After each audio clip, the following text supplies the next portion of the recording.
নমস্কার, দুরন্ত বার্তা নিউজ চ্যানেলে আমি সৈকত দাস আপনাদেরকে স্বাগত জানাই।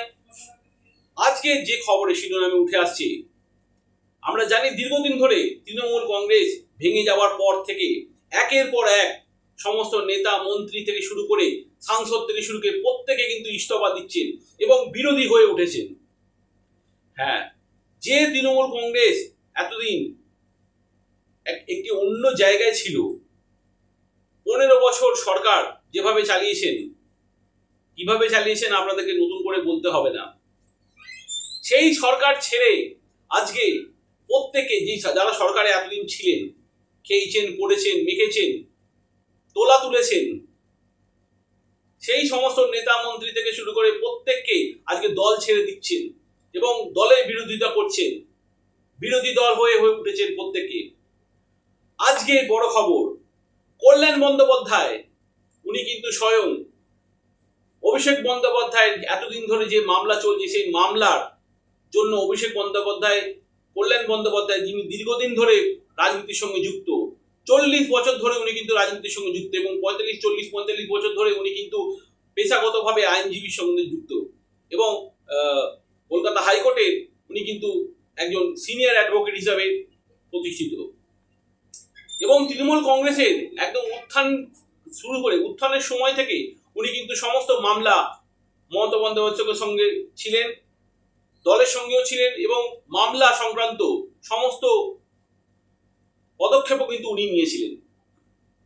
আমরা দেখেছিলাম এসআইএন নিয়ে যে মামলা হয়, সুপ্রিম কোর্টে যাওয়া থেকে শুরু করে সবটাই কিন্তু কল্যাণ বন্দ্যোপাধ্যায় করেছেন।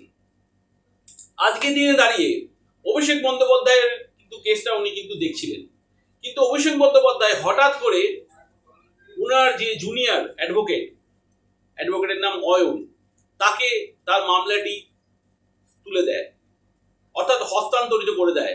কল্যাণ বন্দ্যোপাধ্যায় এতদিন অভিষেক বন্দ্যোপাধ্যায়ের কেসটা দেখছিলেন, মামলা দেখছিলেন, সেই মামলা হঠাৎ করে একজন জুনিয়র অ্যাডভোকেট কলকাতার, তাকে হস্তান্তর করে দেওয়া হয়, তার নাম অয়ন। এবং এই ঘটনার পরেই কল্যাণ বন্দ্যোপাধ্যায় ক্ষুব্ধ হয়ে গেলেন এবং সাথে সাথে উনি সাংবাদিকদের বলে দিলেন যে মমতা বন্দ্যোপাধ্যায়ের সঙ্গে আমি রয়েছি, আমি ছিলাম, আমি থাকবো, কিন্তু অভিষেক বন্দ্যোপাধ্যায়ের ঔদ্ধত্যপনা, যে উনি সবাইকে যেভাবে নিজের দলদাসে পরিণত করেছিলেন বা উনি নিজের দলের কর্মীদেরকে নিজের কেরানি মনে করেন,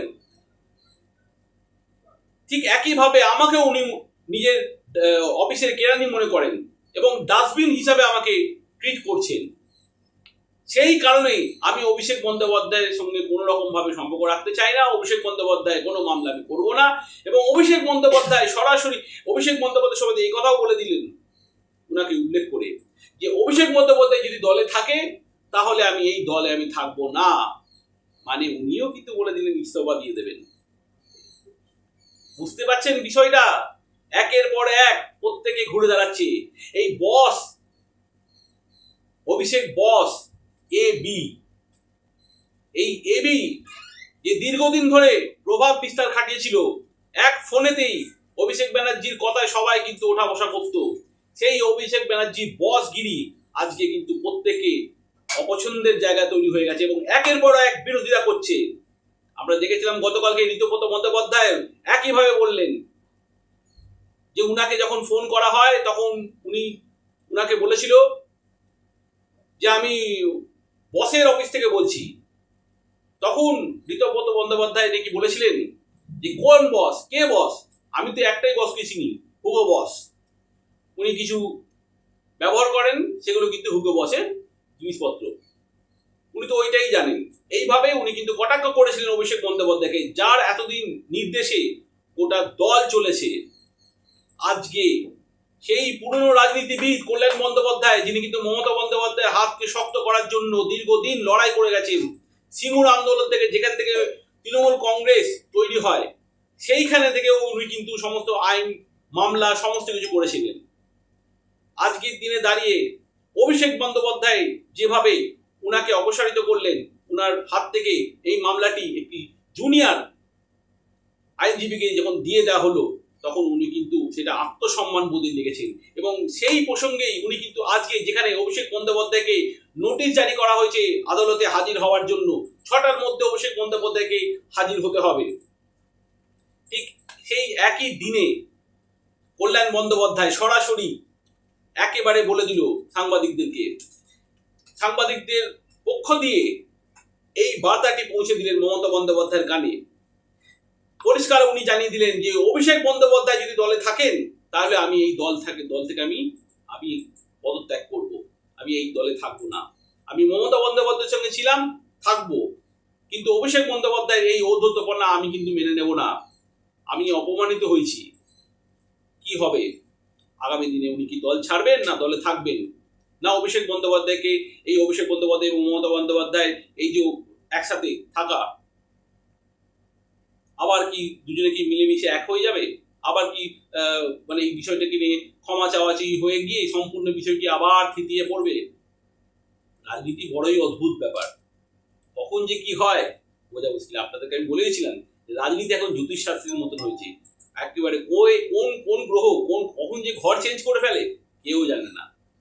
ঠিক একইভাবে আমরা দেখতে পাচ্ছি রাজনীতির আঙিনায় এই খেলা ছিল, খেলা হচ্ছে, আবার খেলা হবে, মানে খেলা হচ্ছে, খেলা শুরু। রিট পিটিশন না, এটা ক্রিমিনাল রিভিশন। এটা ওই সিআইডি নিয়ে একটা মামলা ছিল, সিআইডি যে ডেকে পেটেছে, নোটিশ দিচ্ছে উইটনেস হিসেবে, সেটা ক্রিমিনাল রিভিশনে আমি মামলা ফাইল করেছি। গত শুক্রবার দিন ভেকেশন বেঞ্চে মামলাটা ছিল, 221 আইটেম, ওই 214-15 পর্যন্ত হলো, তারপর তো ম্যাটার রিচ করলো না। তখন আমি মেনশন করলাম, মেনশন করার পরে সে জজ সাহেব আমাকে বললো বুধবার দিন মামলাটা থাকবে। তো বুধবার দিন মামলা থাকবে, কালকে সকালে মামলা ছিল না লিস্টে। মঙ্গলবার দিন থেকে জানো তো সার্চ হয়েছে অনেক, কামাক স্ট্রিটে, তারপর দিদির অফিসে, সেখানেও আমি উপস্থিত ছিলাম, অনেক দেরিতে গেছি। কালকে জাস্টিস কৌশিক চন্দ্র ঘরে মেনশন করে আমি বললাম যে ম্যাটারটা খুব আর্জেন্ট, আমার সার্চ হয়েছে, হয়েছে, তুমি মামলাটা নাও। তখন জজ সাহেব বললো ঠিক আছে মিস্টার বন্দ্যোপাধ্যায়, আমি কালকে নেবো। আমি খুবই অসুবিধার মধ্যে রয়েছে, যে কোনো মুহূর্তে অ্যারেস্ট হয়ে যেতে পারে। বললো আমি কালকে নেব, তুমি সকালে এসো, মামলা কালকে আমি নেব। এবারে আমি এখানে চেম্বারে বসে আছি, বেলা 12:30টার সময় একজন লয়ারকে পাঠিয়েছে, আগে সঞ্জয় বসুর সঙ্গে ছিল, অ্যাকুইলার। সে এসে বলে একটা রিট পিটিশন ফাইল হয়েছে সার্চ নিয়ে, সার্চেন্স। তোমরা রিট পিটিশন সার্চ নিয়ে ফাইল করলে, আর সার্চটা তো আমার subject matter of the criminal division.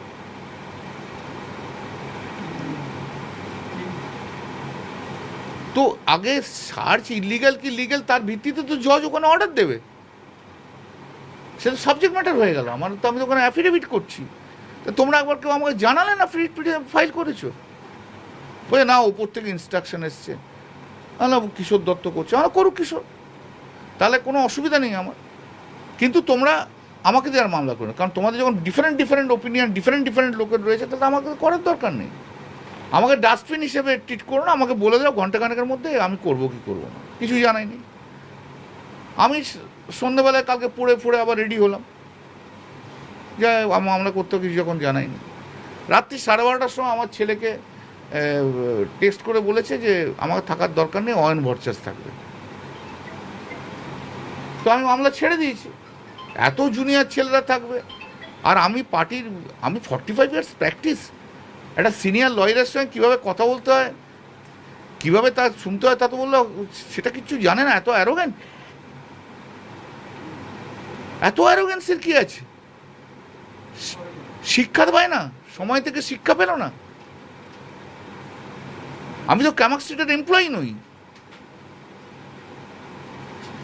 আজকে বুঝতে হবে যে ওর জন্য দলটার সর্বনাশ হয়েছে, সেটা যদি না বোঝে তাহলে আর কিচ্ছু করার নেই।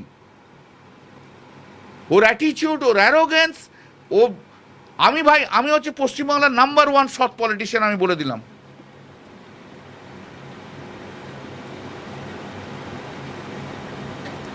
আর ওর জন্য আজকে আমাদের চোর শুনতে হচ্ছে। লাইফ ইজ আন্ডার থ্রেট, যেখানে যাচ্ছি সেখানে কেউ না কেউ ইয়ে করছে। পরশুদিনই এয়ারপোর্টে চোর করে দৌড়ে এসছে। দিদি অভিষেককে নিয়ে চললো, অভিষেককে নিয়ে চলুক, আমাকে দরকার নেই। আর অভিষেককে বাদ দিয়ে দিদি চলে যদি, আমি দিদির পাশে আছি।